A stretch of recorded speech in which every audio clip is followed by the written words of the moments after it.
Friends, if you want to watch super hit movie High Tide in English, then you must like this video. If you are visiting our channel for the first time, don't forget to subscribe to our channel. Friends, in today's video, the movie we are going to talk about is called High Tide, about what this movie is and where you can watch it, all the interesting facts about this movie in today's video. I am going to tell you. I am also going to give you all the information on which OT platform or on which satellite channel you will get to watch this movie. Also, we will talk in detail about the technical department, music department, pre-production, filming, post-production, budget, box office collection of this film. We will also talk about the story of this film, and I will also give you a small review of the story of this film. Apart from this, we will discuss about the facts of this film's storyline, starcast, actors' performance in the film, and which character has played which role. That's why I request you friends to watch this video till the ends. So let's start the video. High Tide is a 2024 American romantic drama film written and directed by Marco Calvanian, starring Marco Pigossi, James Bland, Marisa Tomei, and Bill Irwin.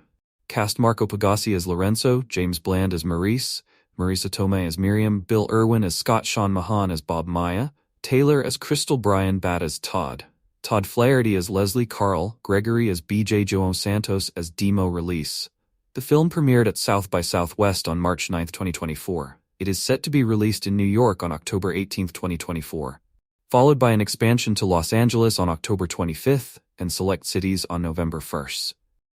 Reception: on the review aggregator website Rotten Tomatoes, 100% of 7 critics' reviews are positive, with an average rating of 7/10. Ryan Latanzio of IndieWire graded the film a B. He called the film sexy, sad, frank and honest, and palpably hot, and remarked that the film dares you not to be obsessed with and attracted to its leading man, Marco Pigossi. Siddhant Adlakha of Variety gave the film a positive review. He called the film beautiful and devastating and wrote, "Pigossi delivers a stunning performance." David Rooney of The Hollywood Reporter also gave the film a positive review and wrote, "Marco Calvani's sensitively observed first feature speaks from the heart." He also praised Pigossi's haunting lead performance, steeped in melancholy and raw pain, but also in moments of openness, optimism, and even joy, helps make High Tide an affecting portrait of untethered gay men seeking meaningful connections. Set on the beaches and streets of Provincetown, writer-director Marco Calvani's debut feature, High Tide, is an earnest and tender-hearted story of a young undocumented gay Brazilian named Lorenzo, Marco Pigossi, who's counting down his last days in town before having to leave to face an uncertain future. It's steeped in details of a very specific subculture, the moneyed gay or lesbian residents of Provincetown and the young queer visitors who rent their property during summer months. And its sensuously pictorial storytelling ties it to a homoerotic pantheon that also includes Claire Denis, Beau Travail, and Barry Jenkins' Moonlight. But the movie also captures a more general feeling of melancholy that settles in when you've had a transformative experience somewhere you'd never been. Then look at the calendar and realize it's about to be over. You feel that free-floating anxiety of knowing that something important happened to you, but you aren't sure what it was or what you'll do with the knowledge. The movie begins with a potent, charged scene that turns out to be a flash-forward. Lorenzo goes to the beach, strips off all his clothes, swims out into the ocean, and floats in the water. It's a perfect example of a symbolic image that sums up the whole movie without explaining itself. This is a man whose life and possibilities are suspended, floating, unmoored. The young people who visit Provincetown and interact with Lorenzo are similarly unmoored, at least temporarily, from their regular lives. The group includes Maya Taylor, of Sean Baker's film Tangerine, as Crystal, sort of the druggy den mother of the group, and Maurice, James Bland, a tall, broad-shouldered dreamboat whose fish-out-of-water experience as a gay black man in a mostly white enclave glancingly mirrors Lorenzo's feelings of aloneness. They're drawn together and become briefly entangled. It's a powerful physical attraction that might turn into something more, were it not for both men's anxieties. Their sex is steamy and elegantly photographed, but also brief and somewhat elliptical, striving for the poetic and nearly succeeding, with many close-ups of strong hands touching bare skin. Shot by Oscar Ignacio Jimenez, who makes the most of the gorgeous seaside settings without leaning on them too hard. High Tide plugs into a beautiful, hushed vibe, especially when it's concentrating on Maurice and Lorenzo. Their relationship is convincing and moving, even though the mandatory third-act breakup feels a bit forced. Though Bland powerfully plays it, you can feel Maurice absorbing the hurt, magnifying it, receding into himself. And a lot of Maurice's dialogue feels culturally non-specific and can be awkwardly phrased, though his lovely, "Of course when you're about to leave, you finally find a reason to stay," is a poster tagline waiting to happen. There are multiple knockout supporting performances, and the film has a gift for giving you just enough of the supporting characters to fill them out in your imagination whenever Lorenzo leaves their presence. Bill Irwin is touching as the hero's landlord, Steve, an older man who moved to Provincetown during the height of the AIDS crisis to heal or die, and lost his partner, and now rents out his guest house to visitors who work odd jobs to get by during the summer, like Lorenzo, who cleans vacation rentals and does miscellaneous handyman work. Sean Mahan is suitably abrasive and unsettling as Bob, a hot-tempered boss of Lorenzo's. Bob is irritable partly because his former wife, Miriam, Marisa Tomei, a local painter, left him after falling in love with a woman. Miriam instinctively gets Lorenzo, partly because she was willing to turn her own life upside down on a feeling, and Lorenzo's not there yet. "It's inevitable you might break someone's heart on the way to opening your own," she tells him, then adds, "It's always worth it." Tomei has been brilliant in 2 releases this week. The other is Brothers, a cartoonish slapstick comedy where she plays a woman who develops a long-distance crush on an incarcerated robber. She's equally convincing in both parts. Somebody needs to write her another lead. Pigossi is a movie star presence who truly understands acting for the camera, i.e., letting us feel whatever the character is feeling, confident that the information will be transmitted if he inhabits his character fully, and not feeling that he has to help the scene by doing a lot more. There are times when he wisely lets himself be overwhelmed and enfolded by other, more overtly colorful personalities in a scene, many of whom, believably, are not anywhere near as puckishly delightful as they seem to think they are, and are in fact trying way too hard to come across as characters.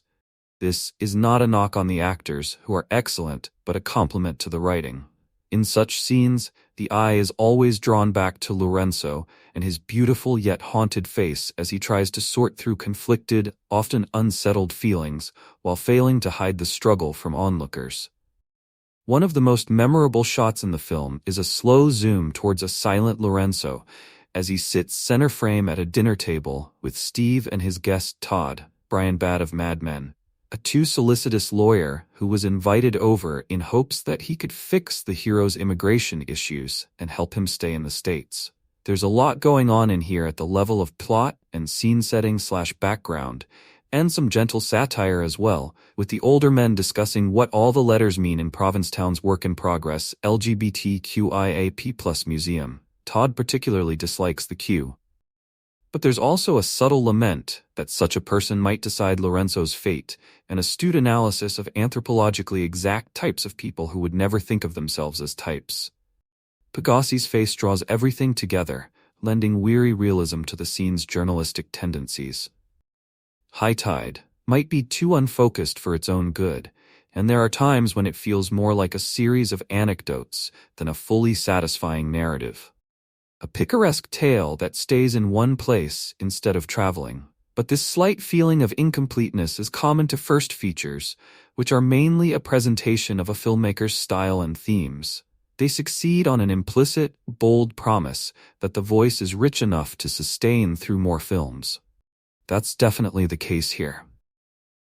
High Tide Review, a lukewarm queer immigrant drama with a blazing lead performance. Gen V star Marco Pigossi bears his soul in a story of a Brazilian tourist in legal limbo, a scattered but intimate drama about a queer immigrant left adrift. Marco Calvani's High Tide boasts an impeccable leading performance that buoys the movie even at its weakest. Strung together by gentle moments, it follows Brazilian émigré Lorenzo, Marco Pigossi, as he anticipates the return of his American lover in Provincetown, Massachusetts' gay promised land, while running out the clock on his visa. As kindness and cruelty tear Lorenzo asunder, Pigossi delivers a stunning performance that practically heat welds together the film's disparate parts, making it feel whole, despite the flaws in its construction. From the moment High Tide opens, Calvani demands his audience's attention through the contrast of gentle waves caressing the shore and the stark image of Lorenzo stripping off his clothes and lunging towards the ocean in a moment of emotional crisis. This scene returns later in the film, bolstered by more narrative context. But dangling it before the viewer, this way conjures images of undocumented migrants taking desperately to the water in search of refuge. Lorenzo isn't quite a refugee, nor is he undocumented in the literal sense, despite the term being used to describe him numerous times. Rather, his tourist visa is about to expire, and the route to staying on in the U.S. legally is winding and fraught with mile-high hurdles, despite his specialized accounting degree. So, while waiting for his sweetheart Joe to return, the real circumstances between the couple are left ambiguous at first. He takes up under-the-table odd jobs cleaning and painting rich people's summer homes, while living in the tiny guest house of a friend of Joe's, the kindly, conversational, occasionally overbearing Scot, Bill Irwin, an older gay man who becomes his temporary anchor. As he waits for Joe, Lorenzo eventually meets Maurice, James Bland, an attractive, soft-spoken black doctor from Queens on his way to a residency in Angola. Despite being yet another impermanent fixture in Lorenzo's life, Maurice provides him with a brief enough spark to begin reconsidering his seemingly dire circumstances, or rather, to begin seeing them in a new light. Their dynamic is sweet, if often overwrought in its writing, especially when Calvani attempts to fold malformed critiques of white queerness into his purview. Whether recollections of racial animus or confessions of desire, the spoken words with which Pigossi and Bland are saddled echo in amateurish high school stage productions. However, they're performed with sincerity and innocence at every turn. Pigossi is especially adept at taking these function-first lines of dialogue and imbuing them with longing. He harbors a deep uncertainty behind his eyes, but a soulfulness as well, which he alchemizes into a performance that's both beautiful and devastating, even when the movie around him often converges toward the trite and familiar. Executive producer Marisa Tomei and Tangerine star Maya Taylor show up in minor supporting roles that, despite their brevity, allow both women to provide meaningful, energetic contrast to Pigossi's reserve. But ultimately, what allows High Tide to work despite itself is its liberating sense of vulnerability. Courtesy of cinematographer Oscar Ignacio Jimenez, its tight close-ups of locked eyes, smiling mouths, naked stretch marks, and feet wrapped around lovers' waists combine to create a mode of hypnotic cinematic intimacy, which the film frequently enters for lengthy stretches. Beyond the overwhelming uncertainty of Lorenzo's visa conundrum, few of the movie's far-flung social themes find themselves aestheticized or dramatized with much precision. However, Pigossi takes this idea of impermanence and transforms it so deftly into a sense of instability, of shifting sand beneath one's feet, that he warps the film around himself, making it feel unpredictable even as familiar romantic beats and gestures play out on screen. It's a radiant, heartfelt performance that not only keeps High Tide interesting, but makes it feel exuberant on occasion too. Lorenzo, a handsome 30-something Brazilian man, is deeply in love with his boyfriend Joe. But in a surprise move, Joe dumps Lorenzo while the two are on vacation in Provincetown, MA. Lorenzo is devastated and stranded in P-Town at the end of the season. With only a tourist visa, this professional man can't officially work and survives by odd jobs. Luckily, an older friend of the former couple allows Lorenzo to live rent-free in a small guest house, while the young man figures out his life. Just barely surviving, the isolated and sensitive Lorenzo struggles to keep his spirits up and find direction for his now unmoored existence. However, a chance meeting with a handsome African-American man named Maurice presents new possibilities. Is Lorenzo ready to love and trust again, or will he continue to live a life that he describes as happening without me, somewhere far away? Director-screenwriter Marco Calvani's latest film High Tide is a quiet stunner. Oscar Ignacio Jimenez's beautiful cinematography takes ample advantage of the watercolor-like tones of Provincetown in early September. Leisurely edited by Anisha Acharya, Calvani creates a languid contemplation on love and belonging, As Lorenzo, the charming Marco Pigossi delivers a beautifully intimate and vulnerable performance, offering full access to his being with never a false moment. As Maurice, the towering James Bland reveals a sensitivity and humor that belies his impressive physique. Calvani's screenplay drops us right into the middle of a certain kind of gay existence. Upscale, self-satisfied, and mostly white. Yet his authentic writing also reveals some cracks in that world, including some rarely discussed issues around race and class.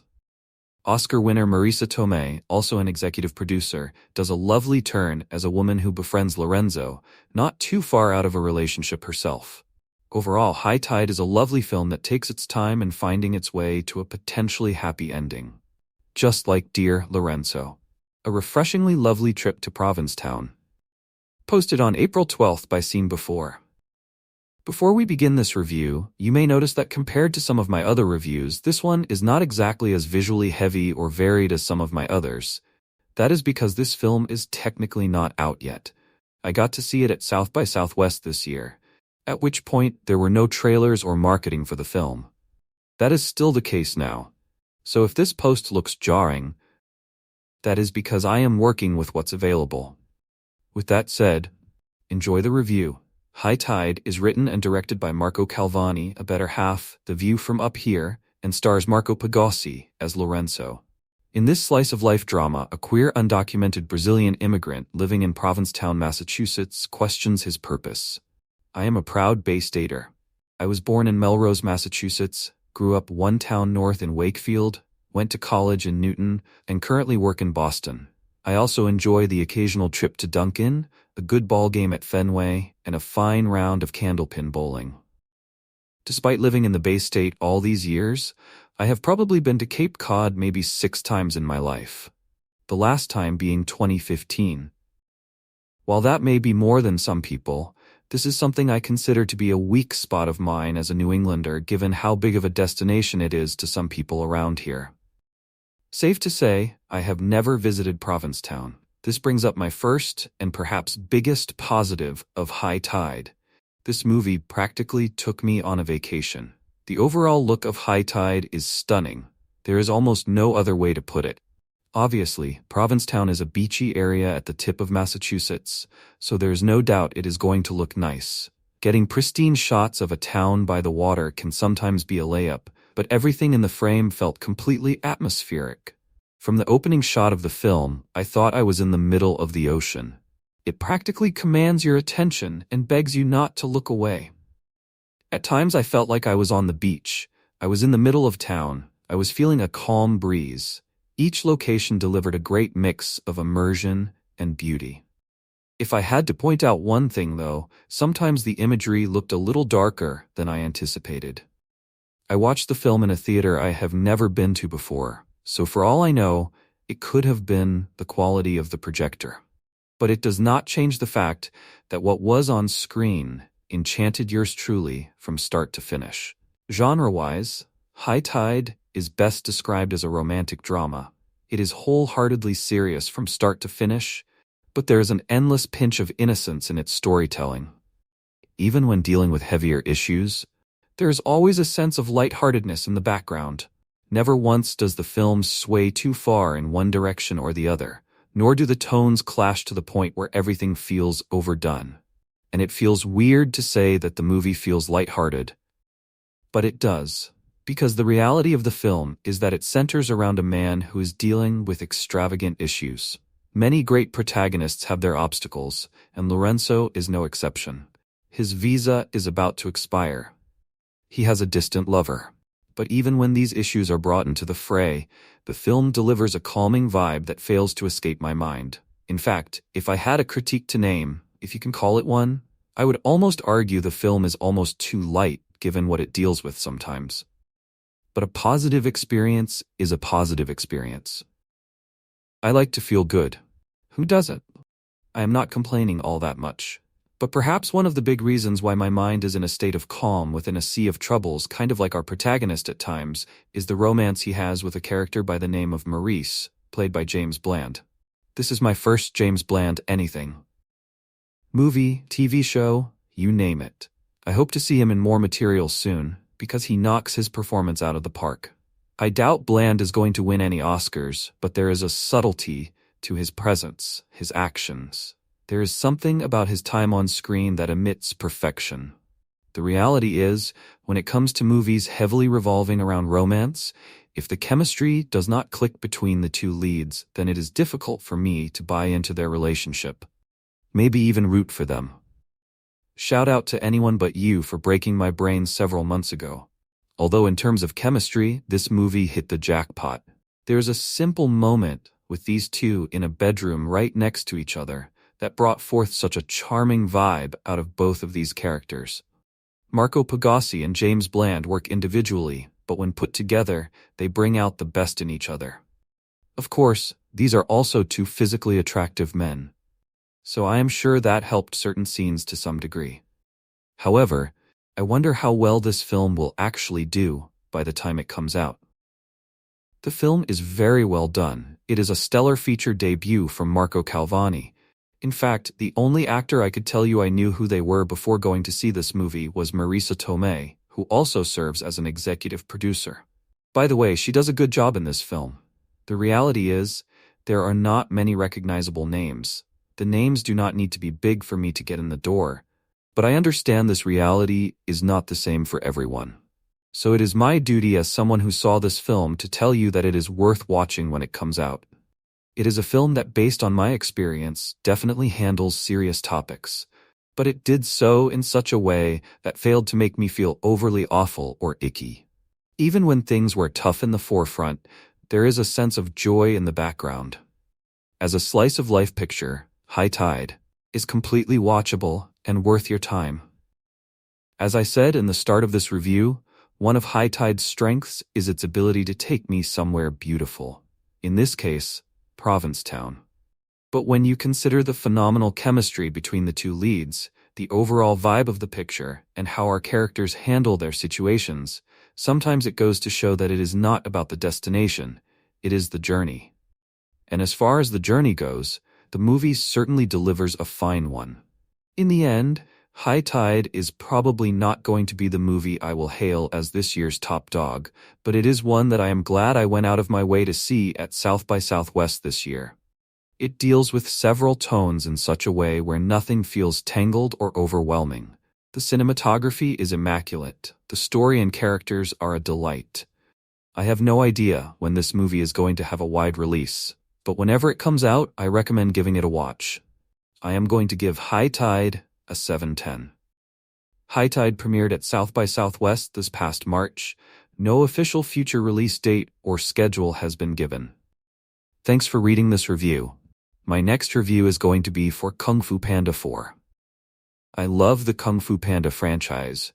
The first two movies are honestly some of the best creations to have ever been put out by DreamWorks Animation. I watched the first one incessantly as a child. I think the second film could possibly be better. I think of the first three movies, the trilogy capper is easily the weakest. So how will this fourth installment fare? We shall see. If you want to see this and more from Seen Before, follow the blog either with an email or WordPress account. Also, check out the official Facebook page. I want to know, did you see High Tide? What did you think about it? Or did you go to South by Southwest this year? Tell me about your experience. Let me know down below. Seen Before is your click to the flicks. Distributed by Strand. Release dates March 9th, 2024 in South by Southwest, October 18th, 2024. Running time 101 minutes. Country United States. Languages English, Portuguese. So guys, this is their review of High Tide movie and some information about it. How do you like our today's video? Please let us know by commenting, and if you like this video, please like it, share it, and don't forget to subscribe to our channel. Thanks for watching.